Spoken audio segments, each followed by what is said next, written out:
أعوذ بالله السميع العليم من الشيطان الرجيم بسم الله الرحمن الرحيم والصلاة والسلام على رسول الله. Au nom d'Allah, le tout miséricordieux, le très miséricordieux, paix et salut sur le noble prophète Mohammed ibn Abdullah, ainsi que sa famille, ses nobles disciples, ainsi que tous ceux qui le suivent jusqu'au jour de la résurrection. Nous demandons à Allah subhanahu wa ta'ala la protection contre Satan le lapidé.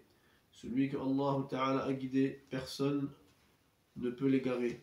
Et celui que Allah ta'ala a égaré, alors personne ne peut le guider. Chers frères et sœurs en islam, je vous salue avec la meilleure des salutations, qui est la salutation de l'islam. Assalamu alaikum wa rahmatullahi wa barakatuh. Nous remercions Allah subhanahu wa ta'ala, nous le louons et demandons sa bénédiction et paix sur le noble prophète Mohammed sallallahu alayhi wa sallam, qui est le sceau des prophètes, le sceau de la prophétie. Chers frères et sœurs en islam, nous allons aujourd'hui aborder la 22e leçon de Salat wa Zakat. C'est ici une traduction de leçon de votre frère Cheikh Saleh Soualoudi Al-Fawzani, notre frère et élève, et nous vous remercions pour votre écoute. Nous remercions Allah subhanahu wa ta'ala pour ses innombrables bienfaits. Nous allons parler de la création des cieux et de la terre et des terres. Allah ta'ala a dit que lui, il est purifié de toute association, de tout enfant, de tout enfantement. Allah Ta'ala nous dit que la création des cieux et des terres est beaucoup plus grande que la création de l'être humain, mais beaucoup d'entre nous ne savent pas.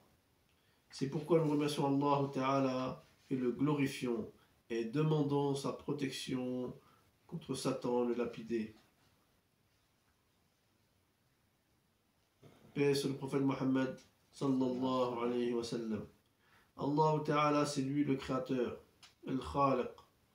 Il est pur et saint de toute association. C'est lui l'omniscient et l'omnipotent. Donc c'est lui seul que nous devons adorer. Nous avons trouvé dans les hadiths appelés Israéliens, c'est-à-dire venant des juifs et des chrétiens.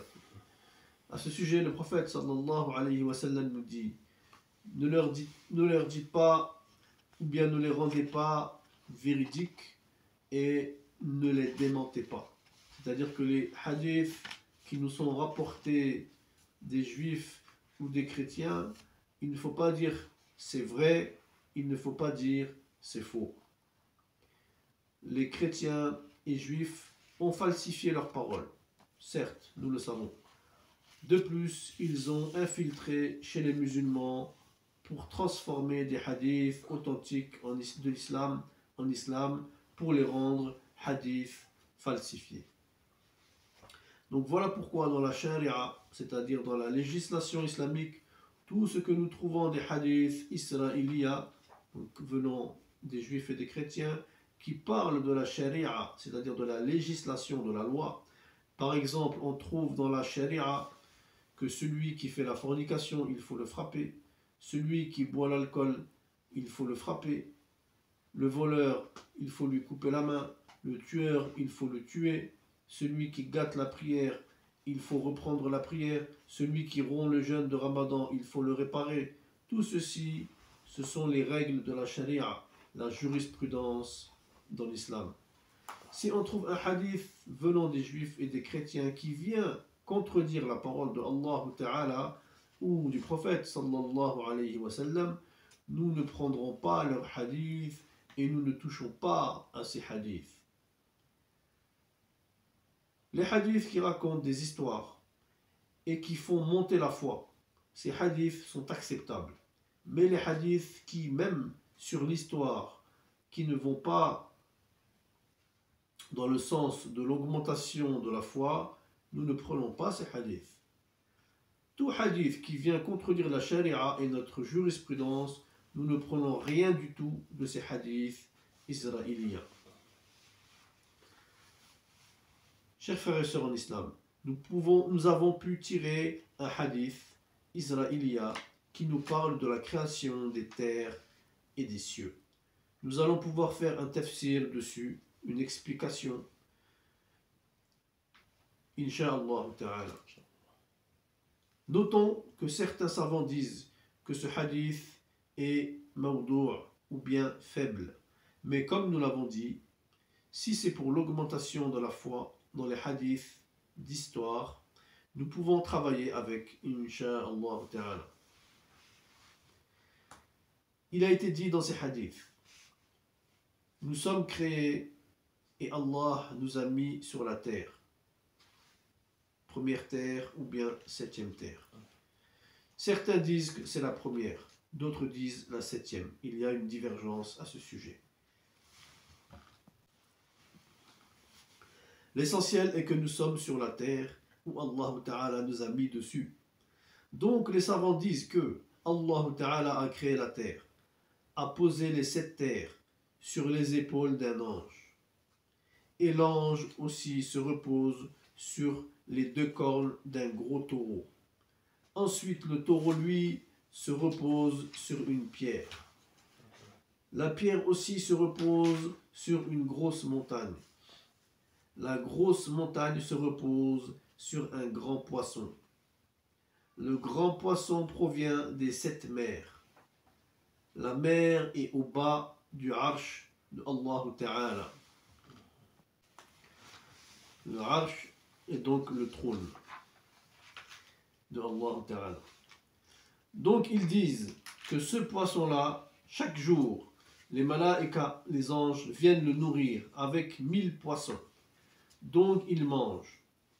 Un de ces 1000 poissons, sa longueur est de 1 jour de marche et 1 nuit de marche. Ils disent que ces poissons-là viennent d'une mer miraculeuse que Allah Ta'ala a créée. Ces poissons sortent chaque jour par 1000. Chers frères et sœurs en islam, nous ne disons pas que ce hadith est authentifié et véridique. On va dire que le prophète sallallahu alayhi wa sallam nous dit qu'on ne dit pas que c'est faux ou bien que c'est vrai. On sait que Allah Ta'ala a créé les 7 cieux sans piliers. La terre est éparpillée et clouée par les montagnes. Nous savons cela et que la terre est étalée. Donc à travers le hadith que l'on a évoqué, tout cela vient d'un livre des Israéliens. Nous le prenons comme tel pour l'augmentation de foi. Si cela ne nous donne pas la foi, nous le laissons comme cela. Ce hadith n'a pas été authentifié par les savants actuels ou d'avant, mais il a été évoqué. Chers frères et sœurs en islam, nous donnons beaucoup d'explications afin de ne pas tomber dans des paroles non authentifiées par le prophète sallallahu alayhi wa sallam ou bien ses compagnons.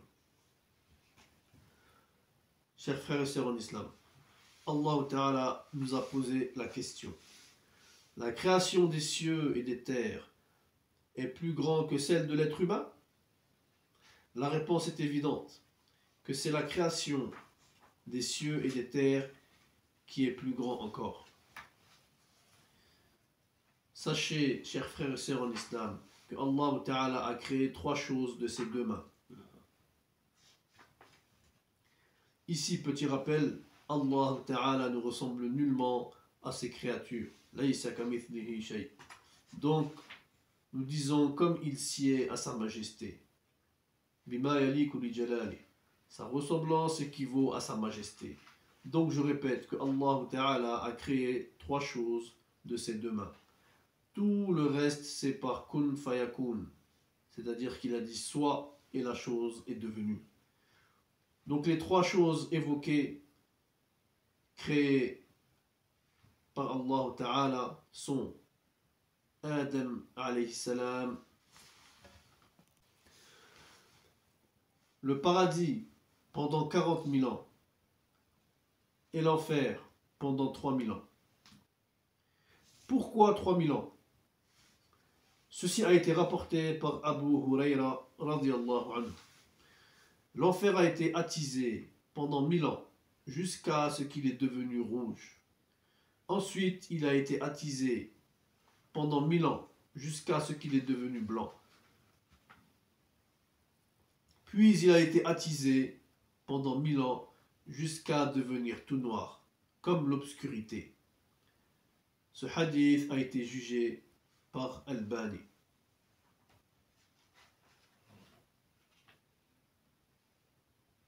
D'ailleurs, au jour de la résurrection, les gens vont devoir passer sur le pont Sirat avec la lumière de leurs actions d'ici-bas.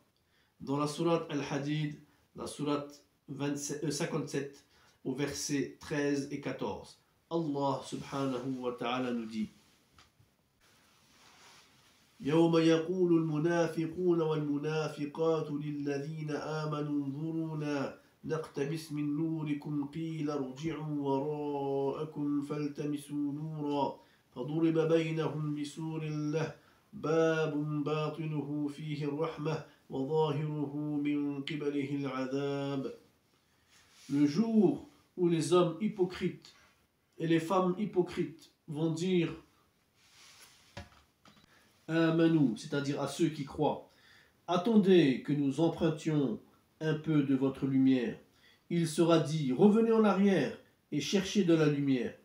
C'est alors qu'on éleva entre eux une muraille, ayant une porte dont l'intérieur contient la miséricorde et dont la face apparente a devant elle le châtiment de l'enfer. Puis Allah Ta'ala nous dit: ينادونهم ألم نكن معكم قالوا بلى ولكنكم فتنتم أنفسكم وتربصتم وارتبتم وغرتكم الأماني حتى جاء أمر الله وغركم بالله الغرور. Ils leur crieront: n'avons-nous pas été avec vous? Les autres répondent: oui, cependant vous vous êtes laissé tenter, vous avez attendu et vous avez douté, jusqu'à ce qu'arrive l'ordre d'Allah, c'est-à-dire la mort. Les fausses rédactions vous ont trompé. Et le Gharour, ceux qui trompent, le diable et ses partisans, vous a trompé au sujet d'Allah, en disant qu'Allah est pardonneur et miséricordieux, il vous pardonnera. Puis Allah Ta'ala nous dit: فاليوم لا يؤخذ منكم فدية ولا من الذين كفروا مأواكم النار هي مولاكم وبئس المصير. Désormais, ce jour-là, on n'acceptera de rançon ni de vous, ni des mécréants. Votre refuge est le feu, c'est votre ami, et quelle mauvaise destination. Allah Ta'ala dit que la création de l'être humain n'est pas plus difficile que la création des terres et des cieux. Que Allah Ta'ala nous donne la compréhension. Chers frères et sœurs en islam, ici s'arrête la leçon de Salat wa Zakat, la 22e leçon, et nous vous donnons rendez-vous prochainement pour la 23e leçon de Salat wa Zakat, où nous aborderons le sujet de l'enfer. C'était votre imam Cheikh Saleh Swal Youdi Al-Fawzani, prêché par votre frère Sidia. Wa sallallahu ala rasulil karim. Assalamu alaikum wa rahmatullahi ta'ala wa barakatuh.